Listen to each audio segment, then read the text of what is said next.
तर नमस्कार शेतकरी मित्रांनो, स्वागत आहे तुमचं शेतीने हवामान यूट्यूब चॅनलमध्ये. तर शेतकरी मित्रांनो जे आहे उद्या दिनांक आहे 15 मार्च आणि शेतकरी मित्रांनो उद्यापासून राज्यातील वातावरणामध्ये आपल्याला थोडंफार बदल पाहायला मिळणार आहे. तर जाणून घेऊया काय सविस्तर बातमी. तर त्याआधी मित्रांनो जे आहे चॅनल सबस्क्राईब करून बेल आयकॉन दाबले का. तर शेतकरी मित्रांनो जे आहे राज्यामध्ये आपल्याला उद्यापासून जे आहे राज्यामध्ये वातावरणामध्ये म्हणजे आपल्याला थोडाफार बदल पाहायला मिळणार आहे. म्हणजे उद्यापासून राज्यामध्ये ढगाळ वातावरण आपल्याला पाहायला मिळणार आहे.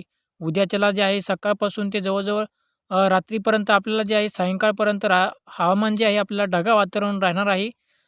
जवळ-जवळ 20 तारखेपर्यंत म्हणजे 20 मार्चपर्यंत राज्यामध्ये उद्यापासून ते 20 मार्चपर्यंत राज्यामध्ये ढगाळ वातावरण आपल्याला पाहायला मिळणार आहे. त्यामुळे पावसाची शक्यता आपल्याला कुठेही पाहायला मिळणार नाही.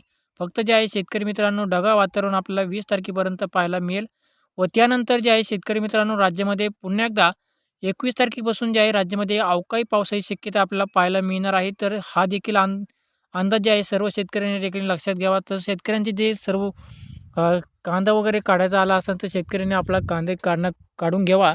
कारण की राज्यामध्ये आता 21 तारखेपासून जे आहे राज्यातील म्हणजे काही भागामध्ये आपल्याला विदर्भातील तसेच मराठवाड्यातील काही भागामध्ये आपल्याला पावसाची शक्यता पाहायला मिळणार आहे. 21 तारखेपासून 21 मार्चपासून आणि उद्याच्याला 15 तारखेपासून ते 20 तारखेपर्यंत राज्यामध्ये आपल्याला ढगाळ वातावरण राहणार आहे.